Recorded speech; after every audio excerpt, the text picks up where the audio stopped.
फिर से आपका स्वागत है रीड बुक क्लब में। अगर आप चैनल पे नए हैं तो चैनल को सब्सक्राइब कर दीजिए, लाइक कर दीजिए और शेयर कर दीजिए। हेलो हाय दोस्तों, चलिए शुरू करते हैं आज के दिन एक और ही बेहतरीन ऑडियो बुक समरी के साथ, जिस बुक का नाम है 12 रूल्स ऑफ लाइफ। इस ऑडियो बुक समरी को दोस्तों हम चैप्टर बाय चैप्टर सुनेंगे। चैप्टर 1, ऑथर कहते हैं कि जब आप सीधे खड़े होकर गहरी सांस लेंगे तो आप अच्छा महसूस करेंगे, इसीलिए अपने सिर को ऊंचा रखें, इसे झुकाए नहीं और स्माइल करें। जब आप ऐसा करते हैं तो आपके बॉडी में सेरोटोनियन का लेवल बढ़ता है। सेरोटोनियन एक हैप्पी हार्मोन है जो आपके नसों को आराम देता है और आपकी इम्यूनिटी को मजबूत करता है, जिससे कि आपको अच्छे अच्छे विचार यानी कि थॉट्स आते हैं। आइए इसे एक एग्जांपल से समझते हैं। लॉबस्टर यानी कि केकड़े समुद्र की गहराई में सरवाइव करने के लिए बहुत संघर्ष करता है। जब केकड़े लड़ाई करते हैं और वहां जीत जाते हैं तब वो अपने आप को और बड़ा दिखाते हैं और उसके बॉडी लैंग्वेज में केमिकल होता है सेरोटोनियन, जो रिलीज हो जाता है। और अगर कोई केकड़ा हार जाता है तो वो और छोटा हो जाता है, जिससे उसके अंदर सेरोटोनियन का लेवल कम हो जाता है। इसलिए एक अच्छी पोस्चर वाला केकड़ा अपने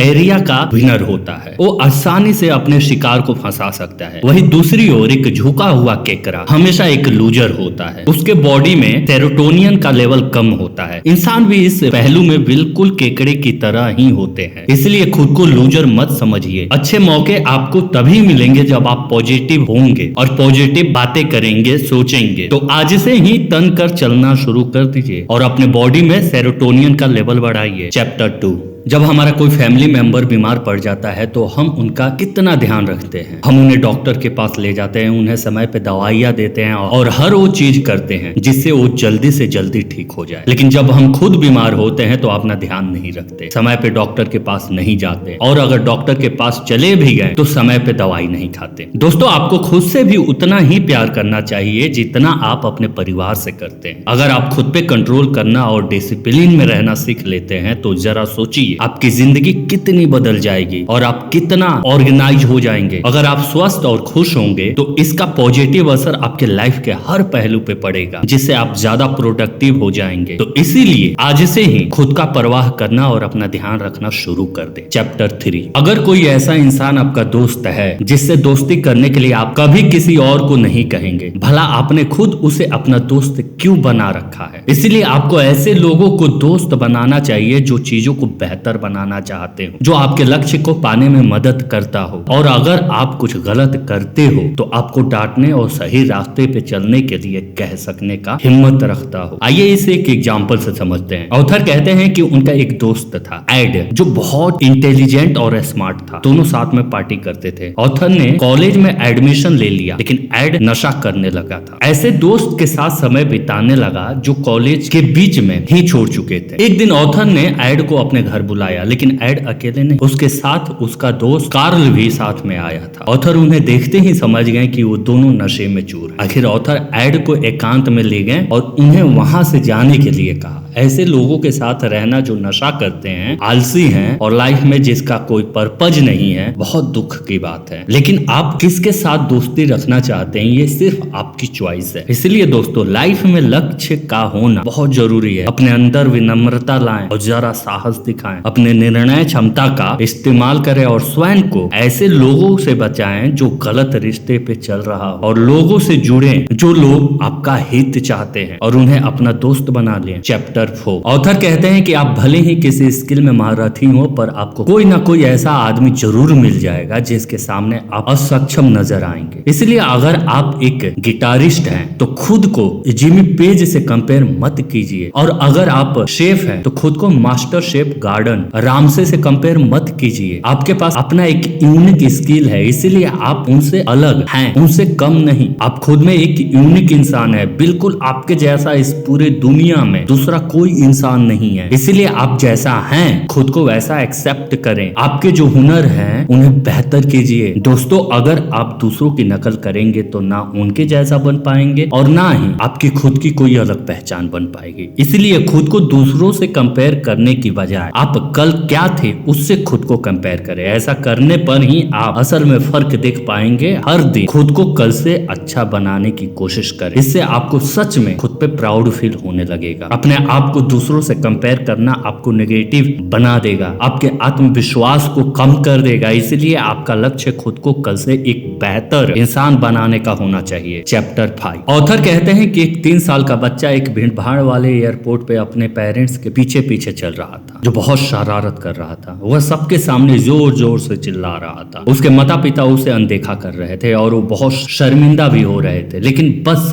आगे चलते जा रहे थे। बच्चा अपने पेरेंट के पीछे पीछे चल रहा था। वह सिर्फ उनका ध्यान अपनी ओर करने की कोशिश कर रहा था। हो सकता है कि उसे कुछ चाहिए था, लेकिन कि उसके पेरेंट्स उस पर ध्यान नहीं दे रहे थे। अगर उसका पेरेंट्स एक बार रुक कर उससे बात करते तो प्रॉब्लम वहीं सॉल्व हो जाती। वो बच्चा शैतानी करना और चिल्लाना बंद कर देता। इसीलिए दोस्तों, बच्चों को सही और गलत के बारे में सिखाना आपकी जिम्मेदारी है। शांत और जिम्मेदार पेरेंट एक डिसिप्लिन बच्चे को बड़ा करते हैं, क्योंकि वो अपने बच्चे को नई चीजें सीखने और जानने के लिए खुला छोड़ देते हैं और साथ ही उनके लिए लिमिट भी सेट करते हैं। और अगर बच्चा कुछ गलत करता है तो उसे तुरंत रोकते हैं। ऐसा करने से वो बच्चा सही और गलत में फर्क करना सीख जाता है। अपने बच्चे के साथ समय बिताएं, उसे इस बात का एहसास कराएं कि आप उसे प्यार करते हैं और वो आपके लिए इम्पोर्टेंट है। उन्हें मारने, डांटने या सजा देने के बजाय आप उनसे प्यार करें। चैप्टर 6 क्या आपने उन सभी मौकों का पूरा लाभ उठाया है जो आपको दिए गए? क्या आप अपनी नौकरी या कैरियर में कड़ी मेहनत कर रहे हैं? क्या आप अपने जीवन साथी और बच्चों से सम्मानजनक व्यवहार करते हैं? क्या आप ऐसी आदतों के गुलाम हैं जो आपके स्वस्थ और हितों के लिए सही नहीं है? क्या आप अपने जीवन में सुधार ला पाए? अगर इसका जवाब ना है तो अब जरा ये कोशिश करके देखिए, वह कार्य करना बंद कर दीजिए जिसके बारे में आप जानते हैं कि वह गलत है। इसकी शुरुआत आज से ही कीजिए। अपने जीवन में बस वही करे जिसके बारे में बात करते समय आपको गर्व महसूस हो। दुनिया की आलोचना करने से पहले अपना घर संभाले। आइए इसे एक एग्जाम्पल से समझते हैं। एंटोन चेखोव के पिता को शराब पीने की आदत थी। वो नशे की हालत में रोज अपने बच्चों को मारते थे। उनका परिवार गरीब था और वे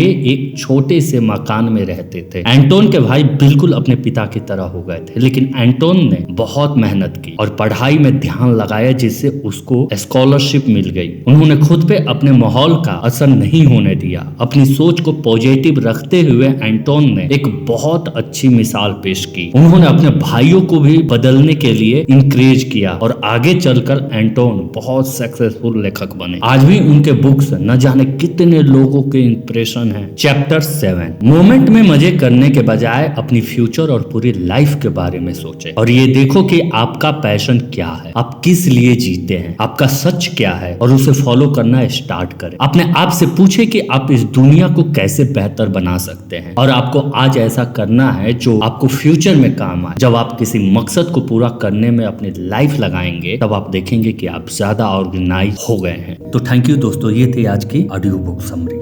दोस्तों, ऑथर ने अपनी इस किताब में बहुत सारे विषय पे चर्चा किया है। उनमें से कुछ पॉइंट्स को हमने यहाँ आपके सामने रखा है। उम्मीद है कि आपको पसंद आए होंगे। अगर आप इसे पूरा पढ़ना चाहते हैं तो आप इसे अमेज़न से खरीद सकते हैं। इस किताब की लिंक हमारे डिस्क्रिप्शन बॉक्स में मिल जाएगी। तो थैंक यू दोस्तों अपना कीमती समय देने के लिए। दोस्तों, आप लोगों से एक अनुरोध और रिक्वेस्ट है कि प्लीज हमारे चैनल को सब्सक्राइब कर दीजिए। हम आपकी नॉलेज को इंक्रीज ही तो करते हैं, please. Thank you for watching read book. अगर आप हमारे चैनल पे नए हैं तो हमारे चैनल को लाइक कर दीजिए, सब्सक्राइब कर दीजिए और कमेंट करके हमें बताइए कि आपके लिए और कौन सी ऑडियो बुक समरी लाई जाए।